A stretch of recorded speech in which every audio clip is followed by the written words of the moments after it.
Olha, quem olha de fora para o sistema tributário brasileiro costuma pensar que é um labirinto sem fim, não é? É tanta regra, tanto detalhe. Mas e se a gente pensasse nisso de um outro jeito? Como se fosse uma grande construção. E toda construção tem o quê? Uma planta baixa. É exatamente essa planta que a gente vai usar hoje para entender a lógica por trás de tudo. E para guiar a gente nessa exploração, toda a base da nossa análise de hoje vem do excelente material preparado pelo professor Rogério Barbosa. Então, com essa base sólida, vamos começar a entender essa estrutura. Porque, no fundo, essa é a grande questão, né? A gente sabe que os tributos existem, que eles são complexos, mas como é que a engrenagem funciona de verdade? A boa notícia é que por trás da aparente confusão existe um plano. E esse plano começa como em toda boa construção, com as regras do jogo. Pensa nisso não como um emaranhado de leis, mas como o alicerce fundamental que sustenta todo o resto. E aqui está o nosso roteiro, a nossa planta baixa. A gente vai começar pelo livro de regras, entender o que dispara um tributo, ver os tipos que existem, como o evento vira uma dívida, o direito de defesa e, por fim, a visão do todo. Vamos lá? Então, primeiro de tudo, o alicerce. Antes de qualquer lei específica, existem grandes princípios na Constituição. Eles são como as vigas mestras, que limitam o poder do Estado e protegem quem paga os tributos. E esses princípios são muito práticos, sabe? Isonomia significa tratar os iguais como iguais. Vedação ao confisco impede que um tributo seja tão pesado que basicamente tome o patrimônio de alguém. Capacidade contributiva diz que quem pode mais, paga mais. E a liberdade de tráfego, bom, ela proíbe a criação de pedágios entre estados ou cidades. São as nossas garantias fundamentais. Ok, com o alicerce bem firme, a próxima pergunta é: o que exatamente faz um tributo nascer? Qual é o evento, o gatilho que dispara todo o mecanismo de cobrança? E a resposta tem um nome técnico, mas a ideia é simples. Fato gerador. Pensa nele como um sensor. A lei descreve uma situação, por exemplo, vender uma mercadoria. No exato momento em que essa venda acontece no mundo real, o sensor dispara. Pronto, a obrigação de pagar o tributo nasceu ali, naquele instante.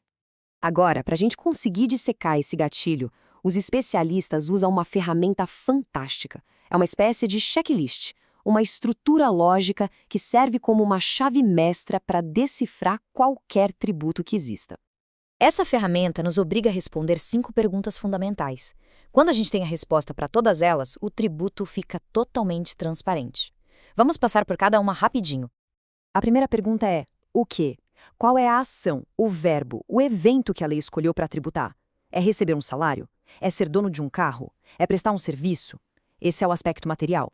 A segunda pergunta: quando? Em que momento exato o sensor dispara? É no dia em que o dinheiro cai na conta? No último dia do ano? Quando a nota fiscal é emitida? O tempo é crucial aqui. Onde? O lugar onde o fato acontece define quem pode cobrar. O imposto sobre um imóvel, por exemplo, é devido ao município onde ele está. O local define a competência. A quarta pergunta, claro, é quanto. Aqui a gente entra na matemática. Qual é a base de cálculo, ou seja, o valor sobre o qual o tributo vai incidir e qual é a alíquota, a porcentagem que vai ser aplicada. E por fim, a quinta pergunta: quem? Quem são as pessoas envolvidas? De um lado, quem tem o dever de pagar, que é o contribuinte, e do outro, quem tem o direito de receber, que pode ser a União, um Estado ou um município. Certo. Agora que a gente já entende o que é o fato gerador e como analisá-lo, podemos usar esse conhecimento para organizar os tributos em grandes grupos. Porque, apesar de parecer tudo a mesma coisa, não é. Basicamente, temos 3 grandes espécies. O imposto, que é o mais famoso, não tem uma destinação específica. Ele vai para o Caixa Geral do Governo para pagar saúde, educação, etc. Já a taxa é diferente. Ela é cobrada em troca de um serviço público específico, como a coleta de lixo. E, por último, a contribuição de melhoria, que só acontece quando uma obra pública valoriza um imóvel particular. Ok, o gatilho disparou. A obrigação de pagar nasceu. Mas como isso se transforma numa dívida oficial que pode ser efetivamente cobrada? Existe todo um processo para formalizar isso. Esse caminho tem 4 etapas bem definidas. Primeiro, o fato gerador acontece. Isso cria automaticamente a obrigação tributária.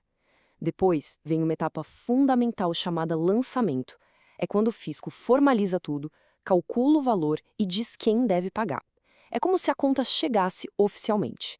Só a partir daí é que nasce o crédito tributário, que é a dívida pronta para ser cobrada. Mas e se a conta vier errada? Se houver alguma discordância sobre o valor, ou mesmo sobre a existência da dívida?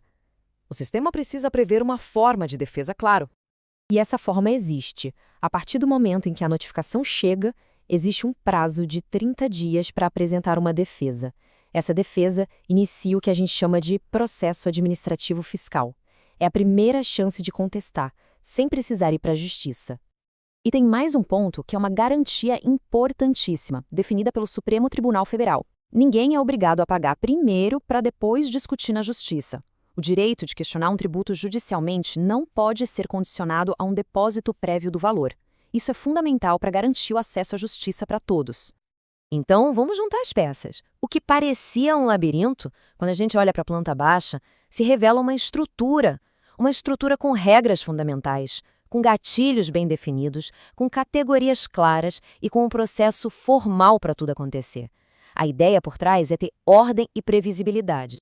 E com essa planta baixa em mãos, a percepção muda. Da próxima vez que se falar em imposto, em taxa, em fato gerador, a conversa é outra. A gente passa a enxergar o esqueleto por trás do sistema. E fica a reflexão.